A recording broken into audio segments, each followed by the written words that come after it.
Tahukah kamu, api yang dinyalakan untuk menghanguskan Al-Quran ternyata menolak membakar kertas suci itu, dan justru memilih untuk membakar tangan pelakunya sendiri.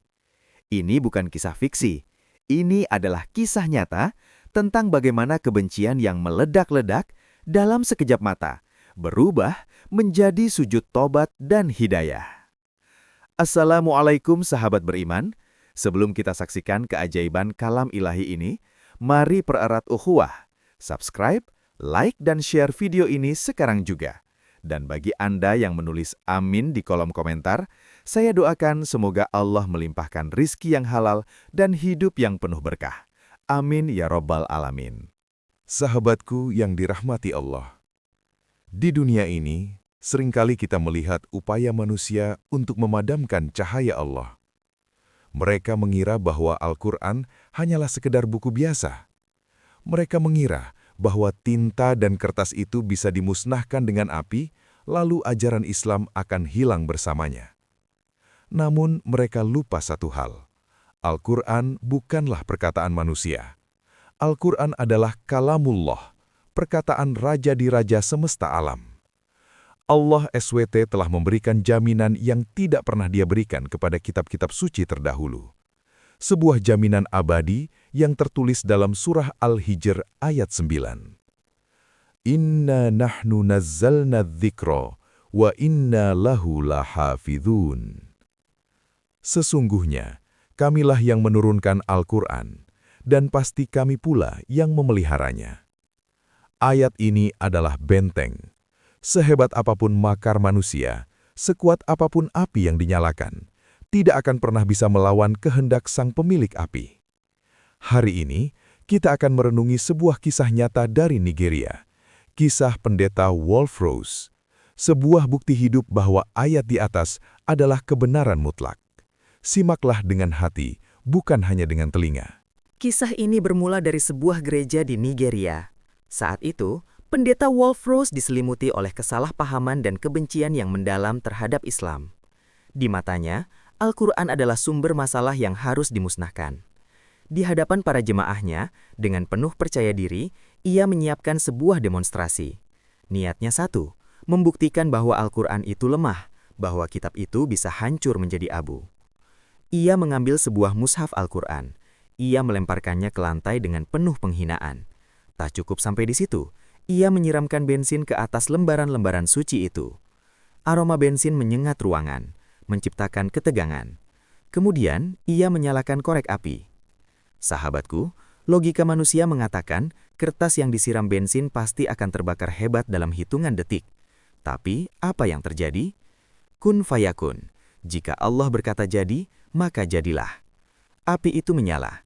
Namun anehnya, api itu seolah memiliki mata. Api itu menolak menyentuh mushaf tersebut. Sebaliknya, lidah api itu justru menyambar balik dengan ganas ke arah tangan Wolf-Rose. Seketika, jeritan kesakitan menggema. Tangan yang hendak menghina firman Allah itu terbakar hebat. Panasnya menjalar, namun Al-Quran yang ada di dekatnya tetap utuh. Tidak hangus, tidak menjadi abu, bahkan tintanya pun tidak luntur. Para jemaah yang hadir terbelalak. Mereka gemetar. Mereka menyaksikan sebuah fenomena yang tidak masuk akal. Bagaimana mungkin bensin yang sama, api yang sama, bisa memilah mana yang dibakar dan mana yang dilindungi? Sahabat beriman, mari kita berhenti sejenak untuk mentadaburi kejadian ini. Mengapa api tidak membakar Al-Quran itu? Para ulama akidah Ahlus Sunnah wal Jamaah menjelaskan bahwa api, pada hakikatnya, tidak memiliki kekuatan membakar dari dirinya sendiri. Api membakar hanya karena izin dan perintah Allah. Ingatkah kita pada kisah Nabi Ibrahim alaihissalam ketika Raja Namrud melemparkan beliau ke dalam api unggun raksasa? Allah mencabut sifat panas dari api tersebut. Allah berfirman dalam surah Al-Anbiya ayat 69. Qulna ya naru kuni barda'u wa salaman ala Ibrahim. Yang artinya, kami berfirman, wahai api, jadilah kamu dingin dan berilah keselamatan bagi Ibrahim. Kejadian di Nigeria ini adalah tazkirah, peringatan kecil dari kisah Nabi Ibrahim. Allah ingin menunjukkan kepada pendeta Wolfros dan jamaahnya bahwa dialah penguasa elemen alam semesta. Syekh Ibnu Utsaimin rahimahullah pernah menjelaskan bahwa karomah, kejadian luar biasa, bisa terjadi untuk dua tujuan: memuliakan seorang wali Allah atau menegakkan hujjah, bukti kebenaran agama Allah di hadapan penentangnya. Apa yang terjadi pada Wolfros adalah penegakan hujjah.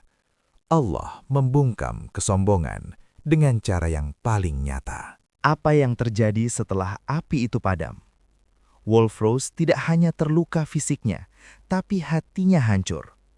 Bukan hancur karena putus asa, tapi hancur karena runtuhnya ego dan kesombongan. Rasa sakit di tangannya menyadarkan jiwanya. Ia melihat Al-Quran yang utuh itu. Ia menangis. Air mata penyesalan menetes. Di saat itulah, cahaya hidayah menerobos masuk ke dalam relung hatinya yang paling gelap. Inilah rahasia hidayah Allah.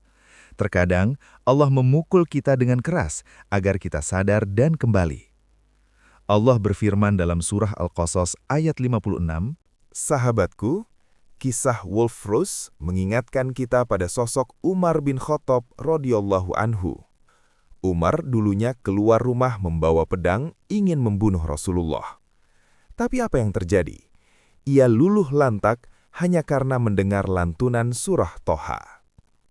Sikap apa yang harus kita ambil saat melihat penistaan agama di zaman sekarang? Marah? Tentu, itu tanda iman. Tapi jangan biarkan amarah itu membuat kita putus asa atau bertindak anarkis. Allah berfirman dalam surah Fusilat ayat 34, "Dan tidaklah sama kebaikan dengan kejahatan. Tolaklah kejahatan itu dengan cara yang lebih baik, maka tiba-tiba orang yang antaramu dan antara dia ada permusuhan, seolah-olah telah menjadi teman yang sangat setia." Wolfros tidak didakwahi dengan pedang, ia didakwahi langsung oleh mukjizat Al-Quran. Tugas kita adalah menjaga Al-Quran, mengamalkannya, dan menampakkan akhlak Al-Quran. Biarkan keindahan Islam yang menjawab fitnah mereka. Sahabat beriman, Al-Quran tidak butuh pembelaan kita untuk tetap mulia, karena Allah sendiri yang menjaganya. Kitalah yang butuh Al-Quran agar hidup kita mulia. Kejadian pendeta Wolfros adalah cermin bahwa seburuk apapun masa lalu seseorang, jika Allah kehendaki kebaikan, ia bisa berubah menjadi saudara seiman kita. Jangan pernah lelah mendoakan hidayah bagi mereka yang belum mengenal Islam. Mari kita tutup perjumpaan ini dengan doa, memohon ketetapan hati. Rabbana la tuzigh qulubana ba'da idh hadaitana wa hab lana min ladunka rahmah innaka antal wahhab. Ya Tuhan kami, janganlah Engkau condongkan hati kami kepada kesesatan setelah Engkau berikan petunjuk kepada kami. Dan karuniakanlah kepada kami rahmat dari sisi-Mu. Sesungguhnya, Engkaulah Maha Pemberi. Terima kasih telah menyimak kisah inspiratif ini hingga akhir, semoga menambah iman kita semua. Jangan lupa bagikan video ini. Subhanakallahumma wa bihamdika, asyhadu an la ilaha illa anta, astaghfiruka wa atubu ilaik. Wassalamualaikum warahmatullahi wabarakatuh.